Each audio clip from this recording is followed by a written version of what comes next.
Bismillahirrahmanirrahim. Alhamdulillahi rabbil alamin. Wassalatu wassalamu ala rasuli rabbil alamin. Nabiyyina wa habibina wa qudwatina Muhammad ibn Abdullah wa ala alihi wa sahbihi wa man sar ala nahjihi wa ihtada bihadihi wa istanna bisunnati ila yaumiddin, amma ba'du. Muslimin dan muslimat, para pelajar sekalian, Assalamualaikum warahmatullahi wabarakatuh. Alhamdulillah, syukur kita kepada Allah Azza wa Jalla kerana pada pagi ini Ghurratu Rabi'ul Tsani. Ghurrah dengan maknanya satu, hari bulan Rabi'ul Tsani 1443 bersamaan dengan 6 hari bulan 11 2021. Kita teruskan pengajian kita dalam tafsir Suratul Ahzab. Suratul Ahzab, surah yang ke-33, juzuk yang ke-21. Sambungan kita pada kali ini ayat 7 dan 8. Ayat 7 dan 8. Kita tak masuk lagi ayat 9 kerana ayat 9 itu bermulanya sejarah peperangan Ahzab. Baik para pelajar sekalian, walaupun ayat kita ni dua je, tapi kita kena ulas balik, memperingatkan semula kepada para jemaah apa yang telah kita belajari daripada awal surah sampai ke saat ini. Dia panggil dalam bahasa tafsir munasabatul ayah lima qablaha. Mana munasabah susunan ayat ini dengan ayat yang sebelumnya. Itu kaedah. Dia panggil rabt, mengikat ayat tu dengan ayat. Maknanya ayat ini ada kaitan dengan ayat kita ini. Kenapa Allah susun macam ni? Allahu Akbar. Supaya kita lagi memahami Al-Quran, lagi tinggi darjat kita, lagi kita mengkaji Al-Quran, lagi mantap iman kita, insya Allah. Jadi para pelajar sekalian,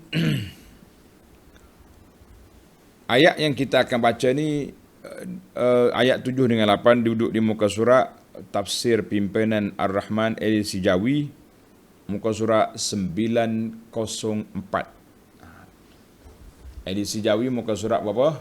904. Edisi Rumi cari nombor ayat. Mudah ya. Baik para jemaah sekalian, ayat yang kita akan baca ni menyebut tentang perjanjian para nabi alaihimussalatu wassalam untuk menyampaikan dakwah, tanggungjawab membawa risalah Allah kepada semua makhluk pada zaman masing-masing. Dan berbezanya nabi dulu alaihimussalatu wassalam dengan nabi kita Muhammad sallallahu alaihi wasallam, nabi dulu bersifat tempatan, lokal. Kalau bagi Bani Israel je. Bani lain tak masuk. Nabi kita Muhammad sallallahu alaihi wasallam bersifat global, international. Semua bangsa atas dunia ini kena duduk di bawah payung risalah, Ar-Risalah Al-Muhammadiyah. Risalah yang dibawa oleh Nabi sallallahu alaihi wasallam yang diutuskan oleh Allah Azza wa Jalla. Baik para pelajar sekalian, kita mula baca ayat dulu, kemudian kita pergi kepada huraian. Ayat yang ke-7. Muka surat 904. A'udzu billahi as-sami'il 'alim minasy syaithanir rajim. وَإِذْ أَخَذْنَا مِنَ النَّبِيِّينَ مِيثَاقَهُمْ وَمِنْكَ وَمِنْ نُوحٍ ومن نوح وإبراهيم وموسى وعيسى ابن مريم وأخذنا منهم ميثاقا غليظا ليسأل الصادقين عن صدقهم وأعد للكافرين عذابا أليما. Tengok terjemahan dia. Wa iz akhadna minan nabiyyina. Teruskanlah bertakwa kepada kami. Allah Ta'ala berfirman di sini, muzakkiran Rasulullah sallallahu alaihi wasallam, memperingatkan Nabi sallallahu alaihi wasallam dengan ya ayuhan nabiyyut taqillah. Daripada awal ayat lagi Allah mula Nabi, hendaklah takwa kepada Allah. Bawalah umatmu ke jalan takwa. Didiklah umatmu supaya mereka bertakwa. Maka Allah kata teruskanlah bertakwa kepada Allah dan ingatlah. Wa id akhadna. Dan ingatlah tatkala kami mengambil dari nabi-nabi, umumnya apa dia yang Allah Ta'ala ambil? Mitsaqahum, perjanjian setia mereka. Wa minka, dan dari nabi, dari engkau sendiri wahai Muhammad sallallahu alaihi wasallam. Wa min Nuh wa Ibrahim wa Musa wa Isa bin Maryam. Ini tak payah terjemah dah kan? 6 orang. Wa akhadna minhum mitsaqan ghalidha. Dan kami telah mengambil dari mereka perjanjian setia yang teguh, yang menyempurnakan apa, bagi menyempurnakan apa yang ditugaskan oleh Allah Azza wa Jalla. Tengok nota di bawah 1439, yakni Allah Subhanahu wa taala mengambil perjanjian setia yang teguh, yang mantap, yang kukuh dari nabi-nabi alaihimussalatu wassalam secara umumnya, terutama dari 5 nabi dia panggil ulul azmi. Apa dia makna ulul azmi? Nabi yang tersebut 5 orang semua dia ni, supaya mereka menyampaikan agama Allah Azza wa Jalla. Itu dia panggil ulul azmi, 5 orang. Pembahagian kedudukan kita tengok, kata di para ulama Islam, ulama Ahlus Sunnah mengatakan bilangan Nabi keseluruhannya berapa? 124,000. Kemudian daripada 124, pilihan yang pertama Rasul. Beza di antara Nabi dengan Rasul. Rasul ada berapa? 313, ada riwayat 315. Kemudian disebut dalam Quran ini ada 25 orang. Dan daripada 25 itu ada yang didetailkan cerita dia, ada yang tidak didetailkan. Maka daripada 25 itu dia panggil ulul azmi, nabi-nabi yang banyak berdepan dengan kerenah kaum dia. Iaitulah 5 orang. Bermula daripada Nuh, Ibrahim, Musa, Isa dan Nabi kita Muhammad sallallahu alaihi wasallam. Itu nama dia ulul azmi. Tuan-tuan dan puan-puan kena ingatlah, kalau kata ulul azmi artinya nabi yang banyak berdepan dengan kerenah kaum dia. Maknanya ulul azmi, orang yang punya kekuatan jiwa. Semua nabi itu kuat belaka. Tapi yang ni 5 orang dipilih oleh Allah Azza wa Jalla untuk kita jadikan contoh dan tauladan dalam bab perjuangan dan juga kesabaran dengan penentangan kaumnya yang begitu berat.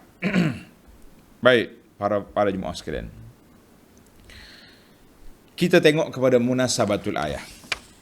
Munasabah al-ayah. Yang pertama, kena menulis sikit, para pelajar yang suka menulis tu kena tulis. Yang pertama, ayat mula-mula dalam surah ini, Allah mula dengan apa? Para pelajar kena tengok balik. Allah Ta'ala mula dengan ya ayuhan nabiyyut taqillah. wahai Nabi, bertakwalah kepada Allah Azza wa Jalla. Nabi sendiri itu muttaqi, orang yang bertakwa. Kalau tidak Allah tak pilih dia pula jadi Nabi. Tapi kenapa Allah Subhanahu wa taala Nabi suruh bertakwa? Kita kena ingatlah, kita dah bincang dah ni. Cuma ni dia panggil ulang kaji balik. Sinopsis kata sekarang. Maknanya Allah Subhanahu wa taala nak bagi tahu pada Nabi sebenarnya untuk ummah, untuk kita. Untuk kita. Dia kata Nabi untuk umat dia lah tu supaya bertakwa. Memang Nabi sudah bertakwa. Kemudian ayat yang kedua, yang ketiga, akkadu bil hikayah. Allah Ta'ala sebut pula hikayat bahawa Nabi alaihimussalatu wassalam akan ditentang oleh kaum dia. Termasuklah Nabi kita Muhammad sallallahu alaihi wasallam ditentang oleh puak-puak Quraisy. Makna bila kita berdakwah, kita akan menghadapi cabaran yang besar. Bila orang berdakwah ni dia akan melalui cabaran, tribulasi, mihnah, macam-macam lah, banyak si lagi lah, kan? Maka bila cabaran tu datang, Allah pun bawa ayat kepada kita. Ayat apa? Wa tawakkal 'ala Allah wa kafa billahi wakila. Mutawakkal kepada Allah. Jangan takut, jangan takut. Dua. Kemudian Allah Ta'ala sebut ayat yang ke-6, An-nabiyyu awla bil mu'minina min anfusihim. Nabi yang aku hantar ni, kamu semua umat kena beri penghormatan dengan kedudukan dan jawatan Rasulullah sallallahu alaihi wasallam itu, termasuklah keluarga dia. Wa azwajuhu ummahatuhum. Maka barulah sampai kepada ayat kita ni, ayat 7. Akkadahu biwajhin akhar. Allah Ta'ala perkuatkan lagi. Setelah dia kata jangan takut, maka Allah Ta'ala memperkuatkan lagi tugas Nabi itu mesti menyampaikan. Wa iz akhadna minan nabi mitsaqahum. Dalam ayat ini Allah Ta'ala mula dengan Nabi dulu sallallahu alaihi wasallam. Wa minka mitsaqahum. Tengok ayat kita baca. Wa minka wa min Nuh. Mari Nabi dulu. Sebab apa? Sebab ayat ini khitab percakapan dengan Nabi. Dia mula dengan ya ayuhan nabiyyu taqillah wa iz akhadna minan nabiyyina mitsaqahum wa minka wa min Nuh. Kita tengok dalam surah lain Allah Ta'ala mula dengan Nuh dulu, Nabi kemudian. Tengok dalam faedah nanti, insya-Allah. Para pelajar ikut sampai akhir, kita jumpa jawapan. Oleh kerana ayat ini Allah Ta'ala bercakap dengan Nabi sallallahu alaihi wasallam, maka dia mula dengan Nabi. Wa minka wa min Nuh. Daripadamu kami ambil perjanjian, daripada Nuh wa Ibrahim wa Musa wa Isa, sampai ke akhirnya lah. Maka disitulah kata di para ulama tadabbur, susunan ayat itu awal, akhir, depan, belakang, semua dia panggil uslub yang hakim, uslub gaya bahasa yang cukup teguh. Oleh kerana di sini ayat bermula dengan cerita Nabi, maka Allah Ta'ala sebut wa minka, Nabi dulu sallallahu alaihi wasallam. Jangan takut, jalankan tugas.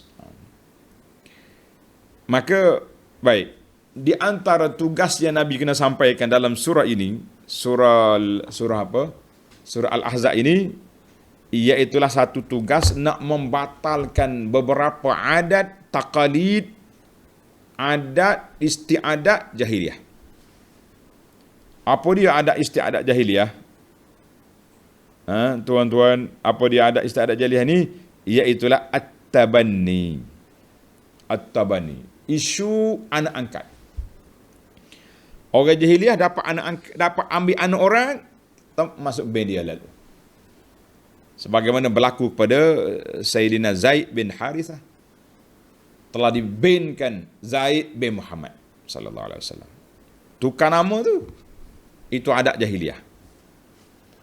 Maka nak membatalkan adat yang berat ini yang telah sebati dengan orang jahiliyah, maka Allah Ta'ala sebut anak angkat bukan anak. Bukan anak. Maka dalam wa'idh akhazna minan nabi ini, salah satu daripada misak, Nabi sendiri menghadapi cabaran terpaksa tukar Zaid kepada Zaid bin Harithah, dan Allah juga letak atas kepala Nabi satu lagi ujian, Nabi dikahwinkan dengan menantu angkat.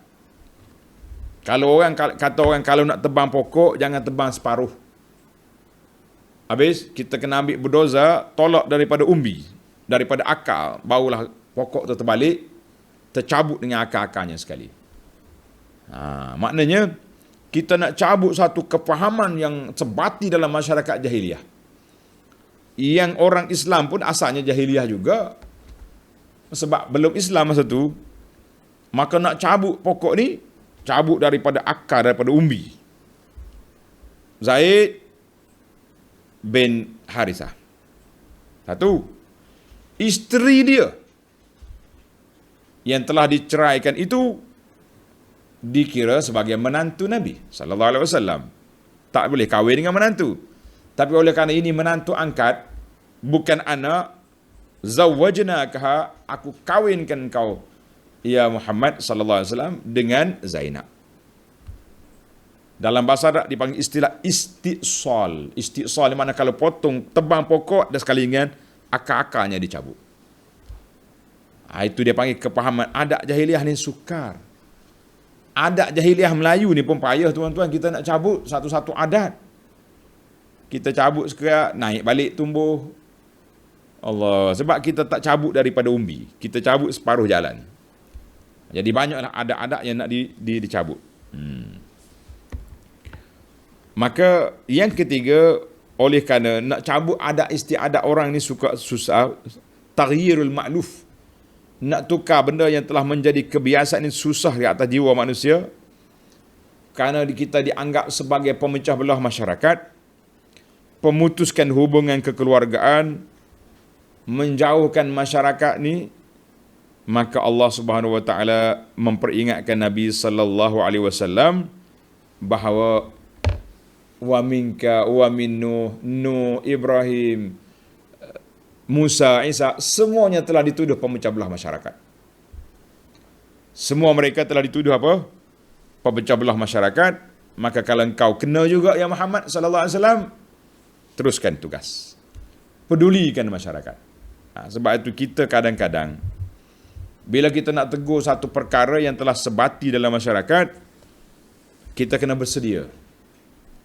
Bersedia untuk disakiti dan dikhianati oleh penyokong-penyokong tegar kepada adat istiadat. Zaman kita hari ni pula, dia panggil netizen ni. Yang tak sokong kita, dia akan serang kita. Facebook kita pun kena lanyak, report ke apa ni, kita punya channel kena tutup. Yang lebih tak bertamadun lagi, pergi serang rumah orang itu tengah malam. Kita kata perang cyber, main cyber je lah. Dia buat video, kita buat video. Ni kalau bakal pergi bercakap pinggan depan rumah orang, ini sudah naik taraf, orang panggil kembali ke zaman dulu. Zaman tahun 60-an, bawa telur busuk pergi nak lontar atas kepala penceramah ni. Ini kita kata sukarnya tuan-tuan. Laluan nak memperbetulkan channel ni bukan laluan yang mudah. Jadi kita kena bersedia. Nabi-Nabi alaihimussalatu wassalam telah mengambil langkah yang begitu berat. Allah kata akhazna mithaq wa akhazna minan nabiyyin mithaq. Mithaq ni satu perjanjian yang berat. Perjanjian yang berat itu dia panggil mithaq. Ahdun, dalam bahasa Arab kata aqdun muakkadun biyaminin wa ahdin. Suatu perjanjian yang dikuatkan dengan sumpah dan perjanjian. Allah, itu dia panggil satu ikatan perjanjian. Kita hari ni perjanjian tak ada apa. Manusia hari ni mana tahu berjanji, tak tahu nak tunai. Kan? Hari ni akad sumpah, esok sumpah lain pula. Dia boleh tukar 4 kali sehari disumpah. Kita kata manusia sudah menjadi sesumpah. Na'udzubillah. Baiklah. Mari kita pergi tafsir kepada ayat sedikit. Wa idh akhadna minan nabiyina mitsaqahum. Dan ingatlah ya Muhammad. Semalam cakap tak boleh panggil ya Muhammad. Kenapa pula hari ni ada ya Muhammad? Dalam bab seruan nak panggil Nabi, Allah tak panggil dengan nama. Allah panggil dengan jawatan. Ya ayyuhan Nabi, ya ayyuhar Rasul. Ya ayyuhal muzammil, ya ayyuhal muddathir. Maknanya dia tak panggil dengan nama. Habis kita panggil nama ni, ini bukan seruan, ini hanya kita kata ingatlah wahai Muhammad sallallahu alaihi wasallam. Bukan nak panggil Nabi. Kita kena bezalah ayat tu. Takut jemaah apa ni atas. Semalam kata tak boleh panggil. Ni bukan panggilan ini. Nak cerita. Orang kata nak rayak kamu ya Muhammad.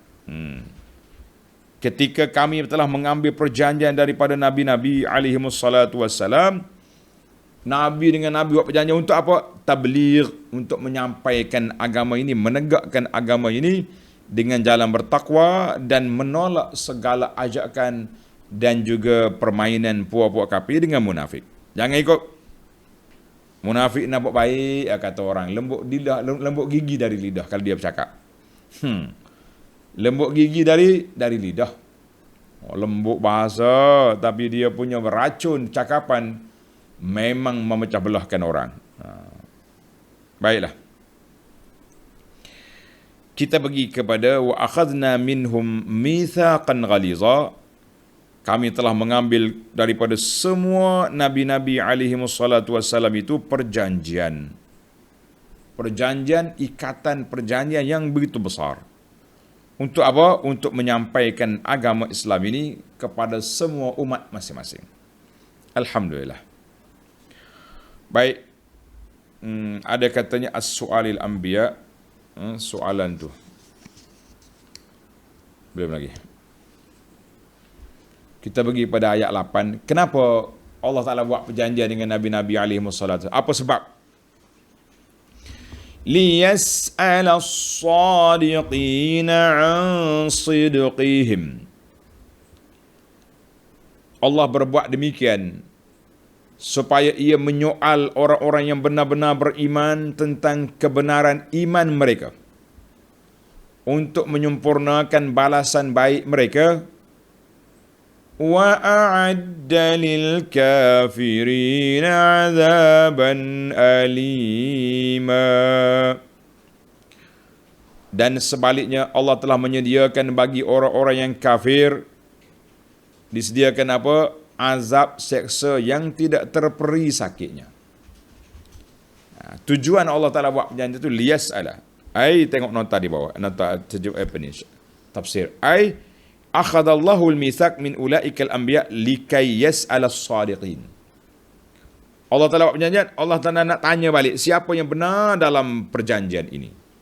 Dia ada ulama kata as-su'alil anbiya. Soalan itu kepada nabi-nabi alaihi wassalatu wassalam yang telah buat perjanjian dengan Allah Azza wa Jalla. Ada yang mengatakan soal al-umam. Soalan itu ditanya kepada umat masing-masing. Di akhirat esok, umat ni akan ditanya tentang Nabi mereka. Nabi Nuh jalan tu tak? Tak. Dia nafikan. Terkejut Nabi-Nabi alaihi wassalatu wassalam. Dia nafi ke umat dia masing-masing. Dia tak jalan tugas. Tak ada pun dia mari. Sedak dia kelentung. Tak jalan tugas dia kata. Baik, siapa yang menjadi saksi kepada para anbiya alaihi wasallam? Kita, umat Muhammad sallallahu alaihi wasallam. Litakunu syuhada'a 'alan nas.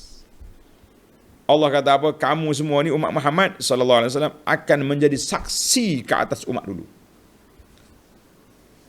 Macam mana kita jadi saksi? Kan jadi saksi palsu pula kita ni. Kita tak jumpa Nuh.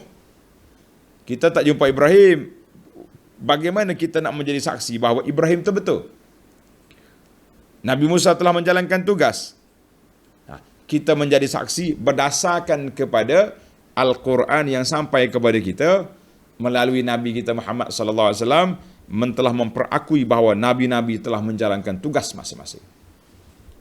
Umat Muhammad yang mari kemudian bersaksi kepada umat yang terdahulu.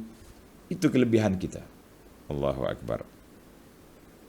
Jadi bukan saksi palsu, saksi berfakta. Yang jadi masalah hari ini saksi palsu, dia panggil syahadatul zur. Tak kenal orang pun jadi saksi juga. Mana boleh? Ataupun dipaksa jadi saksi. Itu tak boleh. Kita naknya saksi yang benar, yang betul-betul saksi sebab kita beriman kepada Nabi sallallahu alaihi wasallam, kita beriman kepada Al-Quran. Al-Quran kata nabi-nabi telah menjalankan tugas, kita kata ya Rabbi, kami saksi bahawa Nuh telah menjalankan tugas. Alhamdulillah. Baik para pelajar sekalian, itulah saksi kita sebagai saksi. Puak-puak kafir yang menentang persaksian itu, Allah kata aku sediakan untuk mereka azab yang sangat yang tidak terperi sakitnya, mana azab yang cukup dahsyat, yang cukup berat. Baiklah para pelajar sekalian, kita ringkas je hari ini kerana kita ada satu sesi lagi. Cuma dalam ayat yang lepas, beberapa perkara yang kita bincang, tuan-tuan kena ingat balik. Perbincangan yang pertama tentang anak angkat. Perbincangan yang kedua tentang apa? Tentang kedudukan ummahatul mukminin. Perbincangan yang pertama, Allah Ta'ala tak jadikan dua hati dalam satu jiwa. Maknanya tak boleh nak campur-campur di antara iman dengan syirik, tak boleh. Ikhlas dengan nifak, tidak ada. Alhamdulillah. Kemudian mari pula isu anak angkat. Alhamdulillah, setelah selesai daripada kuliah kita, banyak soalan-soalan yang masuk yang ditanya oleh para pelajar, iaitulah tentang anak angkat. Rupanya isu anak angkat ni isu besar. InsyaAllah kita akan ulas sebahagiannya dalam sesi tanya jawab nanti, insyaAllah. Sebab menunjukkan satu, bila orang tanya, menunjukkan kepekaan. Yang kedua, menunjukkan kekeliruan. Celaru. Tak boleh rupanya ya. Kita ambil anak angkat. Jadi maknanya alhamdulillah, dengan kita belajar ni mencelikkan mata kita bahawa ada benda yang tak kena dalam kehidupan kita. Ada perkara yang berlaku dalam kehidupan kita yang tidak betul. Kemudian isu yang ketiga, isu Nabi, ummahatul mukminin, isu ibu segala orang mukmin. Siapa dia? Zaujatin Nabi, isteri-isteri Nabi alaihinna assalatu wassalam. Alhamdulillah para pelajar sekalian, tamatlah perbincangan kita. Kita masuk kepada al-fawaid at-tarbawiyah. Beberapa faedah dari sudut pendidikan. Yang pertama, dalam ayat saya minta maaf lah, ayat ni dia orang tak susun ikut ayat, dia ikut apa yang dia nak huraikan. Dia ikut, tapi ayat dua ayat kita kan. Ayat yang kita mula-mula tawak ini, wa iz akhadna minan nabiyyin, Allah ambil perjanjian dengan nabi-nabi. Ayat ini menunjukkan kepada apa? Annahu ta'ala arsalar rusul. Allah Ta'ala telah hantar mari rasul. Tugas Nabi tugas Rasul alaihimussalatu wassalam, apa tugas dia? Tugas dianya menyampaikan kepada umat. Siapa yang terima, baginya pahala, baginya syurga. Siapa yang tak terima, baginya neraka. Na'udzubillah. Kerana itu, kata Sayyidina Ali. Tulis tuan-tuan. Sayyidina Ali, kata-kata Sayyidina Ali ni banyak orang sebar, tapi saya bimbang nak share. Sebab banyak nisbah kepada Ali itu tak betul dari sudut sanadnya. Kejap-kejap keluar kata-kata Ali bin Abi Talib alaihi salam. Tuan-tuan dan puan-puan, kita tengok di poster tu, kalau di belakang nama Sayyidina Ali dia tulis alaihi salam, hati-hati. Biasanya mari daripada geng Syiah. Itu dia panggil simah. ciri-ciri Syiah ni dia tak guna Ali radhiyallahu anhu, dia guna Ali alaihi salam. Kita ahli sunnah kebanyakannya kita guna radhiyallahu anhu. Ada sebahagian guna karramallahu wajhahu. Jadi karramallahu wajhah tu bukan Syiah diguna oleh ahli sunnah, tapi Syiah dia akan guna alaihi salam. Kalau rumus Ain Sin, dia tulis belakang nama Ali Ain Sin. Itu mari daripada Syiah. Hati-hati tuan-tuan. Baik, kata-kata Sayyidina Ali radhiyallahu anhu, dia kata ad-dunya, mengambil perkara atas dunia ni, halaluha hisabun. Yang halal kamu ambil kena hisab, kena kira. Wa haramuha azabun. Yang haramnya tetap kena azab. Kalau tak sempat taubat lah, kalau kita sempat taubat, insya-Allah selamat. Wa hadza mimma yujibul khauf al-am. Daripada ayat ini dan juga huraian daripada Sayyidina Ali ini meletakkan kita kena rasa takut sentiasa. Sebab dua perkara yang kita lalui atas dunia ini, yang kita akan ambil yang halal, itu pun kena hisab. Na'udzubillah, kalau pergi ambil yang haram, apa jadi? Kena azab. Dua. Hisab pun bukan senang tuan-tuan. Allah akan tanya banyak dimensi. Harta ni dari mana? Dari sumber yang halal. Lepas. Kemana kamu bawa? Dapat harta bagus dah. Sumber yang halal. Tapi dia pula pergi letak di tempat yang tak baik. Letak mana? Tempat maksiat.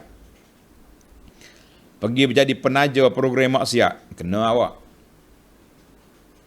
Dari mana harta? Rasuah. Pula. Letak di mana? Tempat maksiat. 2 kali. Habis nak ambil mana duit rasuah ni, nak letak di masjid. Ada juga orang macam tu. Dia panggil nak bersihkan harta. Dia tahu harta ni harta haram. Dia pergi letak di masjid lah macam-macam. Bila SPRM mari tangkap dia, mulalah dia cari masjid, cari tempat-tempat yang kebajikan yang dia buat. Kita kata jangan duduk kacau macam tu lah. Kalau dah tak ada duit, tak payah ambil rasuah. Tak usah buat kebajikan. Kita buat setakat mana yang kita mampu.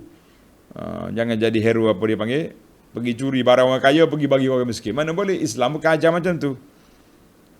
Ad-dunya halaluha hisab. Wa haramuha azab. Na'udzubillah. Baik. Perkara yang kedua. Masih lagi dalam ayat yang sama. Wa iz akhadna minan nabiyyina mitsaqahum. Anna man an'ama Allah Ta'ala alaihi bi ni'matin. Siapa-siapa yang Allah Ta'ala beri nikmat kepadanya, fa inna lillahi ta'ala alaiha syukran. Maka kita kena syukur kepada Allah.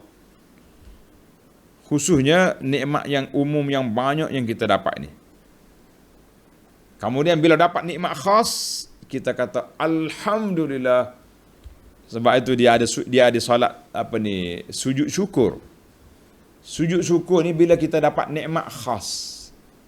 Kalau tidak kerja kita sujud hari-hari, bangun tidur, alhamdulillah, pernapasan baik. Maknanya paru-paru sihat, tidak dilanda COVID. Sujud syukur.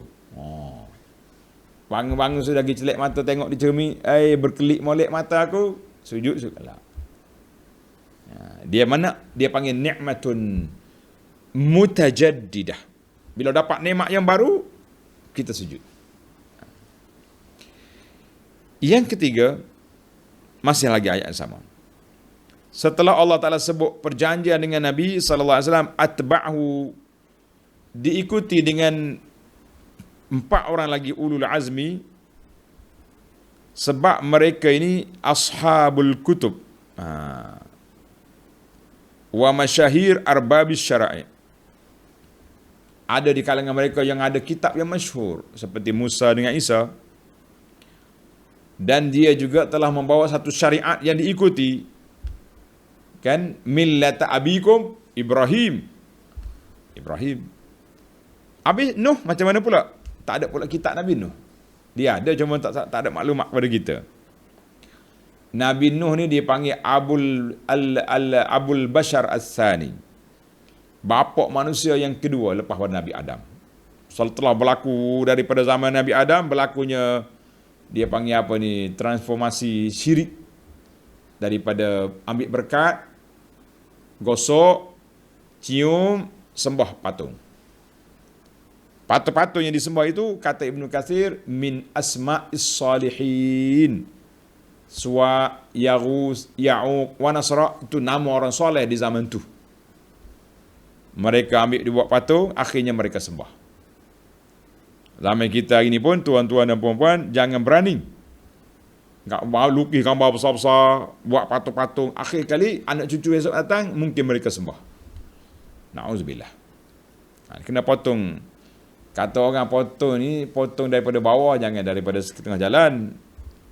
Nanti orang salah faham. Baiklah, itu dia panggil ulul azmi. Yang keempat, qauluhu ta'ala liyas'ala as-sadiqina 'an sidqihim. Allah Subhanahu wa taala akan tanya orang yang benar menjalankan tugas dengan apa yang mereka bawa.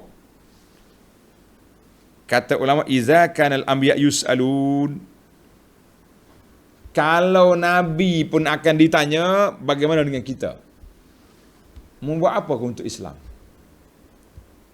Kita kata terkapai-kapai kita cari, tak ada benda yang kita buat. Tak ajak orang solat, tak ajak orang mengaji, tak ajak. Malu kita depan Allah Azza wa Jalla. Aku bagi kepada nikmat banyak, kamu senyap gitu je. Kamu tak menjalankan tugas. Yang kelima, soalan itu, liyas ala sadiqin, soalan itu bukan soalan khas untuk orang yang kepala kafir je, tapi orang yang baik juga akan ditanya. Liyas ala sadiqina, orang baik akan ditanya. Maka kata ulama, daripada ayat ini wujubul hazar, kita kena ambil perhatian dan kena buat persiapan kepada soalan-soalan yang akan ditanya oleh Allah Azza wa Jalla ini. Dengan sebab itu kita kena bergerak. Kita kena berjuang untuk menegakkan Islam ini. Nanti bila ditanya oleh Allah Azza wa Jalla esok, tak tahu nak jawab.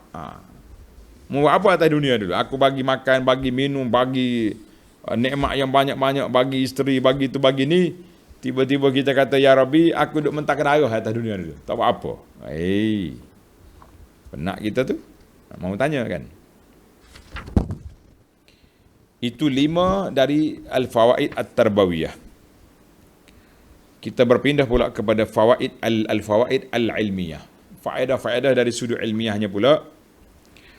Balik semula kepada ayat yang kita baca, ayat tu, wa idz akhazna mitsaqahum. Ingatlah ketika kami ambil perjanjian. Kata di ulama tafsir, izamul mas'uliyah 'alal anbiya. Ayat ini menunjukkan besarnya tanggungjawab. Tanggungjawab siapa? Tanggungjawab para nabi alaihi wassalatu wassalam. Sehingga Allah Ta'ala buat perjanjian dengan dia. Maka kalau nabi itu berat, para pengikut nabi, siapa dia pengikut nabi? Sahabat-sahabat Nabi, ulama-ulama Islam, para pendakwah juga diletak satu keberatan di atas kepala kita, iaitu kita kena menyampaikan yang benar kepada masyarakat dan beramal dengan apa yang dibawa oleh Nabi sallallahu alaihi wasallam. Jangan suka-suka ya. Suka-suka apa? Kita nak ceramah ni cari orang suka lah. Kita kena bagi tahu orang yang suka. Orang suka ke orang tak suka? Kena tengok. Baik. Maknanya tanggungjawab ahlul ilmi, para ulama itu besar. Tanggungjawab kita menyampaikan tugas, menyampaikan dakwah. Yang ketujuh, wa a'adda lil kafirina azaban alima, kami dah sediakan kepada orang kafir azab. Allah guna ayat ini a'adda bilafzil madhi. Aku dah sediakan azab. Maka di sini ulama kata annan nara mawjudatun al-an. Ayat ini menunjukkan bahawa neraka sudah pun ada sekarang. Neraka sudah ada dah. Penghuni ada ke tak lagi wallahu alam. Tapi neraka sudah ada. Nauzubillah. Allahumma ajirna minan nar. Ya Allah, kau menjauhkan kami daripada neraka. Neraka ada dah. Yang ke-8, Allah kata wa a'adda lil kafirina azaban alima, dan kami sediakan bagi puak kafir itu azab yang cukup sakit. Alim ay mu'lim, mana azab yang cukup apa? Cukup menyakitkan. Jadi ulama mengatakan faedah ini menolak ke atas pandangan yang mengatakan inna ahlan nar yakunu jahannamiyin. Dia kata penduduk neraka tu jadi kayu api gitu ya. La yuhissuna bi'azab, dia tak rasa azab pun. Macam kayu api kita bakar tu, dia rasa azab ke tidak? Tak rasa azab. Sebab dia kayu api. Jadi ayat ini menolak pandangan tersebut bahawa orang ahli neraka akan merasai azab. Kalau tidak faedah apa jadi azab? Wallahu alam, itu kata di para ulama tafsir. Yang ke-9,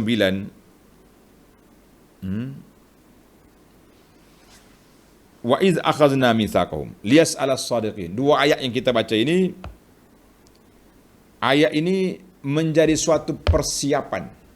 Dia panggil muqaddimah kepada kisah yang akan berlaku ni. Ayat 9 iaitulah Qissatul Ahzab.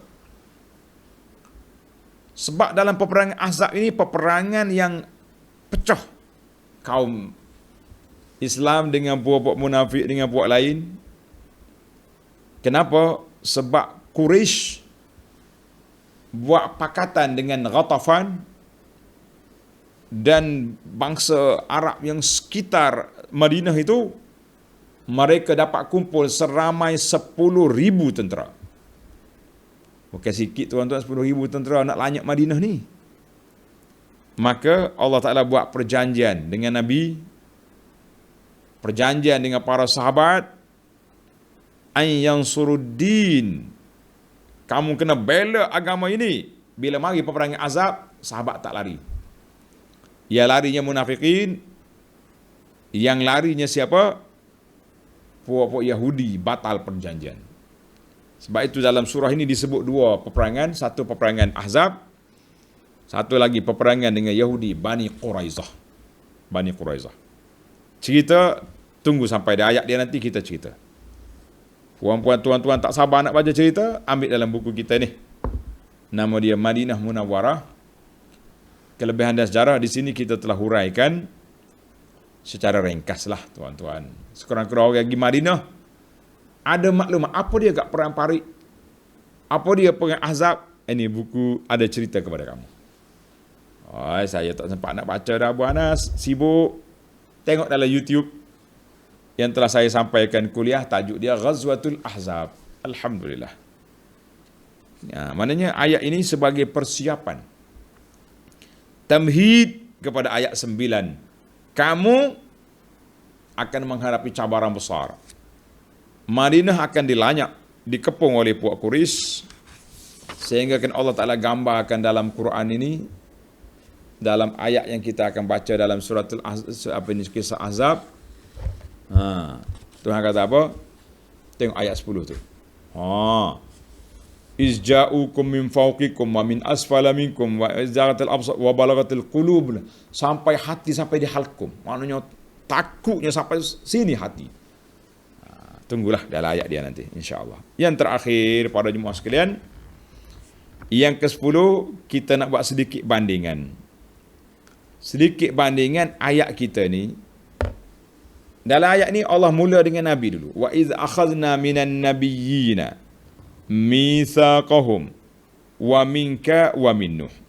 Kenapa dalam ayat ini Allah Ta'ala mula dengan Nabi dulu sallallahu alaihi wasallam?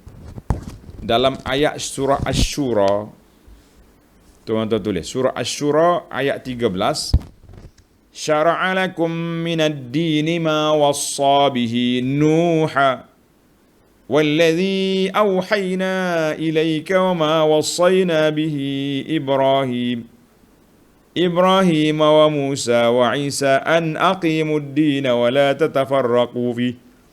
Dalam ayat kita ni Al-Ahzab Nabi dulu.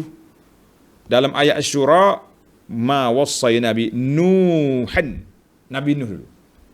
Kamu dia baru mari Nabi kita Muhammad sallallahu alaihi wasallam. Apa sebab? Kata di ulama tadabbur, ini yang kita nak tadabbur Quran ni. Tengok. Susunan ayat pun dibahas sampai begitu sekali. Ayat kita wa dzalika likaunihi afdala minhum.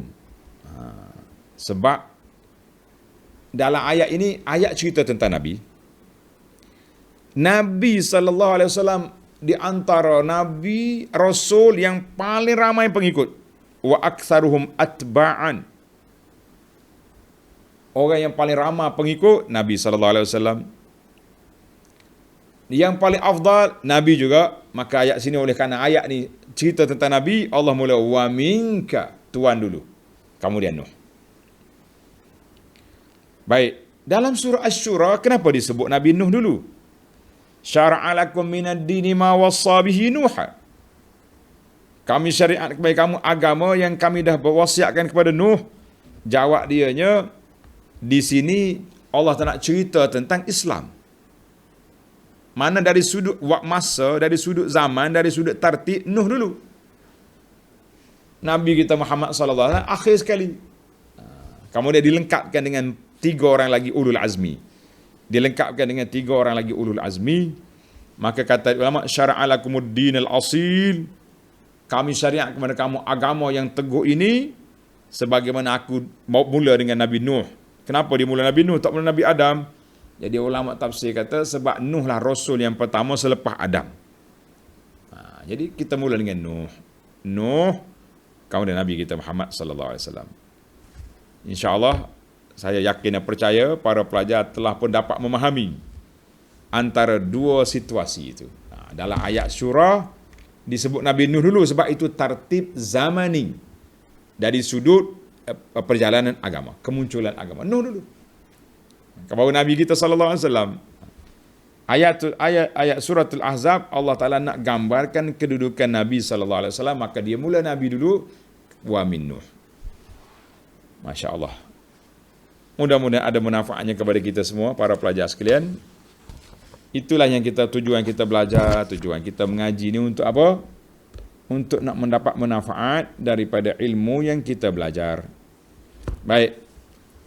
Kita break setakat itu dulu. InsyaAllah dalam siri yang akan datang kita akan masuk kisah apa? Kisah peperangan Ahzab. Bermula ayat 9 mungkin sampai ayat 11. Panjang Ahzab ni. Kita ambil bertahaplah, sikit-sikit insya-Allah. Baiklah, subhanakallahumma wa bihamdika asyhadu an la ilaha illa anta astaghfiruka wa atubu ilaik. Wa sallallahu ala nabiyyina Muhammad wa ala alihi wa sahbihi ajma'in walhamdulillahi rabbil alamin.